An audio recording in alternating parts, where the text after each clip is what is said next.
जहां एक तरफ उत्तराखंड की बीजेपी सरकार दिसंबर माह में ग्लोबल इन्वेस्टर समिट कराने की युद्धस्तर पर तैयारी कर रही है, तो वहीं अब समिट के आयोजन को लेकर सूबे में सियासत भी तेज हो गई है। बीते दिनों कांग्रेस प्रदेश अध्यक्ष करण माहरा और पूर्व मुख्यमंत्री हरीश रावत ने उत्तराखंड सरकार पर ग्लोबल इन्वेस्टर समिट को लेकर निशाना साधा था, तो वहीं अब इसको लेकर हल्द्वानी से कांग्रेस विधायक सुमित हृदयेश और उत्तराखंड कांग्रेस के प्रदेश प्रवक्ता दीपक बलोटिया ने प्रदेश की बीजेपी सरकार पर समिट कराने को लेकर कई सवाल खड़े किए हैं। हल्द्वानी विधायक सुमित हृदयेश ने कहा कि इन्वेस्टर समिट के नाम पर सिर्फ लोगों को गुमराह किया जा रहा है। इससे पहले भी राज्य सरकार ग्लोबल इन्वेस्टर समिट कर चुकी है, उसका क्या हुआ यह सब जानते हैं। उन्होंने कहा कि इन्वेस्टर समिट को लेकर जो माहौल बनाया जा रहा है वो सिर्फ प्रदेश की जनता को गुमराह करने का प्रयास है। सुमित हृदयेश ने कहा कि साल 2018 में तत्कालीन बीजेपी की सरकार और मुख्यमंत्री त्रिवेंद्र सिंह रावत ने जो बात कही थी वही आज सीएम पुष्कर सिंह धामी भी बोल रहे हैं, इसमें कुछ भी नया नहीं है। वहीं समिट को लेकर कांग्रेस प्रदेश प्रवक्ता दीपक बलोटिया ने सरकार को चौतरफा घेरते हुए बीजेपी सरकार से कई सवाल पूछे हैं। बलोटिया ने कहा कि उत्तराखंड की बीजेपी सरकार खुद अपनी पीठ थपथपाने के लिए इस प्रकार के प्रोपेगेंडा कर रही है, जबकि जो कंपनी पहले से उत्तराखंड में कार्यरत है उसे किस बात का MOU साइन हुआ है, ये बड़ा अजीब बात है। दीपक बलोटिया ने आगे कहा कि उत्तराखंड में इन्वेस्टर लाने के लिए राज्य के हालात बेहतर होने चाहिए, लेकिन वर्तमान में हालात बदहाल हैं।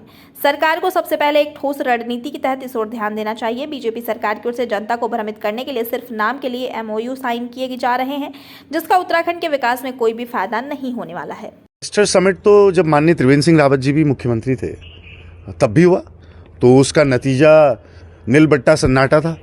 अब निवेश के लिए फिर से बात करी जा रही है। हम तो ईश्वर से यही प्रार्थना करेंगे अपने प्रदेश की उन्नति के लिए कि सारा निवेश जो है, सारा इन्वेस्टर जो है पूरे देश विदेश का उत्तराखंड में आए और यहाँ की सरजमीन पर इन्वेस्ट करे। ये तो हम सबकी सामूहिक प्रार्थना है। लेकिन सरकार की जो कार्यप्रणाली रही है इन 1.5 सालों में, उससे सवाल उठाना आवश्यकता है, क्योंकि घोषणाएं अनेक और काम शून्य। अभी छोटा सा उदाहरण मैं आपको दे रहा हूँ कि माननीय मुख्यमंत्री जी हल्द्वानी आए थे, उन्होंने 5 करोड़ रुपए की घोषणा करी गड्ढों को भरने की। वो पैसा धनराशि आज तक अब मुक्त नहीं हुई है। अखबार में न्यूज़ आई कि मुख्यमंत्री जी का, देखिए जहाँ भी मुख्यमंत्री घोषणा करते हैं, मुख्यमंत्री का घोषणा सेल होता है जो फॉलो अप करता है, तो आज तक हमने वो देखा ही नहीं कि वो फॉलो अप हुआ भी। 70% जो घोषणाएं हैं वो धरातल पे आई नहीं, क्रियान्वयन नहीं हुआ उनका। तो इन्वेस्टर आए, ये तो ईश्वर से प्रार्थना है। कांग्रेस की पहली जो सरकार बनी उस समय तो आया इन्वेस्टर, निवेशक आया भारी मात्रा में। सिडकुल की स्थापना माननीय तिवारी जी ने उस समय करी।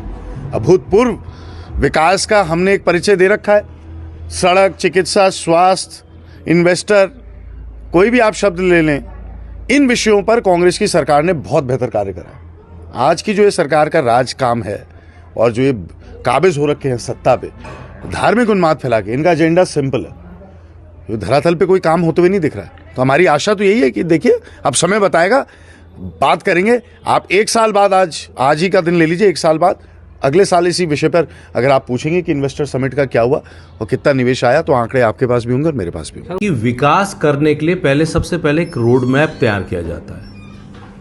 6 IAS को लेकर विदेशों में घूमना और अन्य मंत्रियों के साथ सिर्फ प्रदेश के पैसे की बर्बादी है।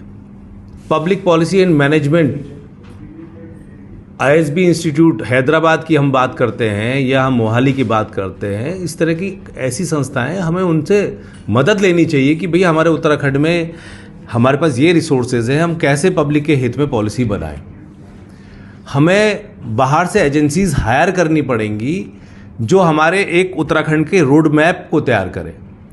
हम सिर्फ IAS का मतलब ये होता है सिर्फ एडमिनिस्ट्रेटिव सर्विसेज डिलीवर करना। प्लानिंग का कोर्स जिसने किया है वो प्लानिंग ही कर सकता है।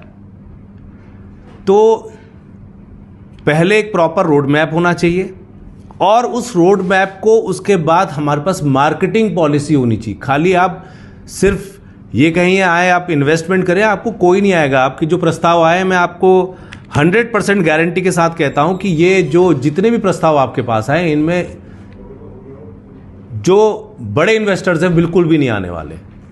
उत्तराखंड का जो पैसा है सिर्फ जाया होगा, बर्बाद होगा, इससे कोई लाभ नहीं होने वाला, क्योंकि धरातल पर कोई काम नहीं हुआ है। आप धरातल पर काम करोगे तो इन्वेस्टर खुद ब खुद आपके पास आएगा और कहेगा कि मुझे यहाँ पर ये इन्वेस्टमेंट करना है, वो खुद प्रपोजल देगा। आपको बुलाने की जरूरत नहीं। आज आवश्यकता है उत्तराखंड का एक ब्लूप्रिंट तैयार किया जाए, डेवलपमेंट प्लान तैयार किया जाए। जैसे हमारा ह्यूमन रिसोर्स है, हमारे युवा जो हैं भटक रहे हैं, और जबकि उत्तराखंड के युवा इतने प्रतिभावान हैं, उनके स्किल्स को पहचानने की ज़रूरत है और एक वातावरण तैयार करने की ज़रूरत है।